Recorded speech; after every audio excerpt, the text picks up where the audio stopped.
Donc on va écouter Netanyahou dire ses délires messianiques à ses esclaves américains et occidentaux qui le vénèrent apparemment, donc qui vont génocider pour lui, qui sont en train de créer le chaos, à part l'Espagne qui se tient bien.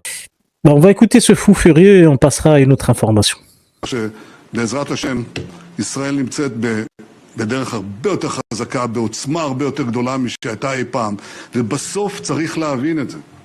כן? אני חושב שכולם אומרים, רגע, אנחנו נגיע למנוחה ולנחלה. אנחנו נגיע לימות המשיח. C'est le Dajjal, hein, le démon, le Messia pour eux, le prophète, qui va les sauver et faire de la terre un paradis, voilà, un nouveau paradis. Donc pour ceux qui suivent ce livre religieux, voilà. Donc après, pourquoi y croire? On pourrait croire à la secte Aoum, hein, ou la secte du temple solaire. Et pourquoi pas suivre un délire messianique d'autres religions monothéistes ou multidéistes ou sataniques.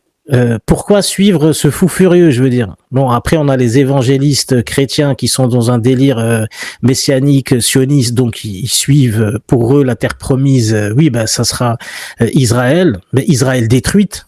En fait, ils cherchent le chaos, parce que le Messia ne pourra arriver que quand la terre sera détruite, quand il y aura un chaos total, là viendra le Messia. Donc, il pousse, ce fou furieux pousse l'humanité vers le chaos, et les autres le suivent.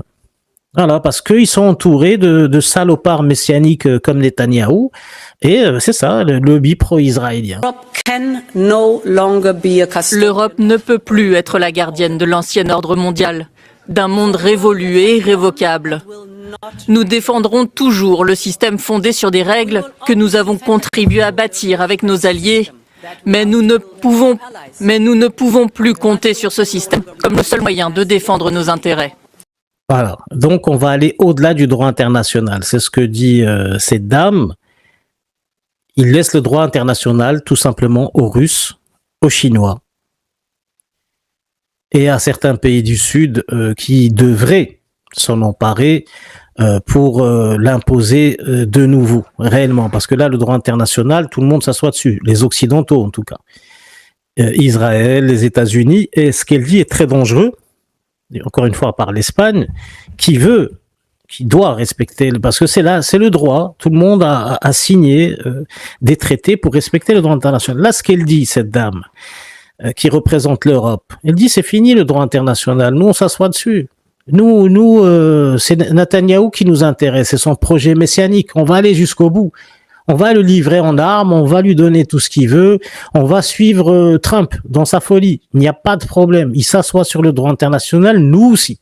Les méchants musulmans peuvent inventer n'importe quoi. Hein. Je veux dire, c'est des extraterrestres, ils ont tué 500 000 personnes dans les manifestations. De toute façon, il faut toujours qu'ils vous inventent une connerie pour les croire. Donc là, elle nous dit, oui, le droit international, c'est fini.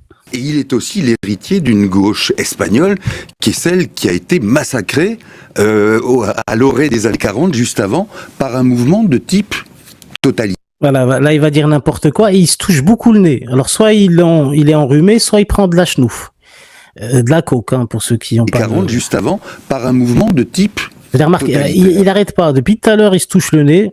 En tout cas, pour dire autant de bêtises, il faut être bien payé en tout cas, mais peut-être faut prendre des produits. C'est pas possible. Tu viens à jeun et dire autant de mensonges, tu dois avoir les poches bien pleines et le cerveau aussi, hein, bien détruit, parce que là, ils sont en train de reprocher à Sanchez d'avoir appartenu à un parti qui était extrémiste, enfin n'importe quoi. À l'orée des années 40, juste avant, par un mouvement de type totalitaire. Vous avez vu ce qu'il fait avec son nez, c'est bizarre. Hein, de type ah, c'est pas anodin ce geste. Par un mouvement de type totalitaire. Et on a vu par la suite que ceux des dirigeants de gauche espagnols qui ont ressurgi après le franquisme étaient restés extrêmement sensibles à ça et à ce qu'il fallait faire pour contrer tout ce qui ressemblait de près ou de loin à des aventures de type totalitaire. Alors, il en veut parce que Sanchez vient d'un mouvement, d'accord, avant que Sanchez soit au pouvoir, avant qu'il soit même sur cette planète, il y a le mouvement de gauche en Espagne a commis certains crimes où je ne sais, c'est délirant, c'est délirant. Totalitaire. Or là, le slogan c'est non à la guerre, c'est pareil aussi sa position vis-à-vis de l'Ukraine. Et là, on se dit, est-ce qu'on peut aller jusque-là? Est-ce que cette position est défendable dans tous les... Et il se retouche le nez parce qu'il dit plein de conneries, je comprends pas ce qu'il dit exactement. Il dit tiens, il appartient à un mouvement, c'est comme reprocher, je ne sais pas moi, au Parti communiste français d'avoir commis les crimes de Lénine. Voilà, dire ah ben voilà, c'est un mouvement qui a commis des crimes. C'est n'importe quoi. Il n'a aucun argument. Regardez son nez encore. Non mais ça c'est pas, il n'est pas enrhumé ni rien. Il prend des stupéfiants lui. C'est pas possible. Dans tous les... C'est pas possible. Peut-être qu'il est juste enrhumé, on est mauvaise langue, mais bon, ça se fait pas de se toucher le nez comme ça. Y compris lorsque cette position finalement donne un certain champ libre à ce qui est la raison du désordre international. Le ministre des Affaires étrangères espagnol... J'ai rien compris à ce qu'il dit. Ça donne raison. Qu'est-ce qui donne raison au désordre international? C'est pas Sanchez. Comment c'est quoi cette logique? C'est incompréhensible.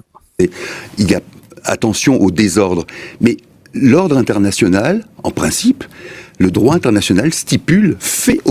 Le droit international il était bafoué par Netanyahou et Trump. Il dit n'importe quoi. Je suis désolé, mais c'est un abruti, ce monsieur. Il est délirant. Enfin, un abruti, non, il fait de la propagande, mais il le fait mal. Il dit, ça n'a aucun sens. Obligation aux États de ne pas massacrer leur population, de ne pas les étouffer, de ne pas faire de la discrimination. C'est ça aussi qui est fauteur de troubles. Et disons que moi, ça m'étonne beaucoup que quelqu'un comme Sanchez... Ça m'étonne beaucoup. Il dit, en fait, c'est l'Iran qui... l'Iran n'envahit personne. C'est-à-dire, si on en veut un État, il faut poursuivre. Comme le dieu de certains, là, Netanyahou, il a été poursuivi dans les plus hautes instances internationales. Il est recherché. Voilà, les choses se font selon le droit international. C'est pas le droit de se défendre, on va massacrer tout le monde. Ça se passe pas comme ça. Non, monsieur le journaliste, non, je sais pas ce qu'il est, mais en tout cas, il m'a l'air d'être assez atteint.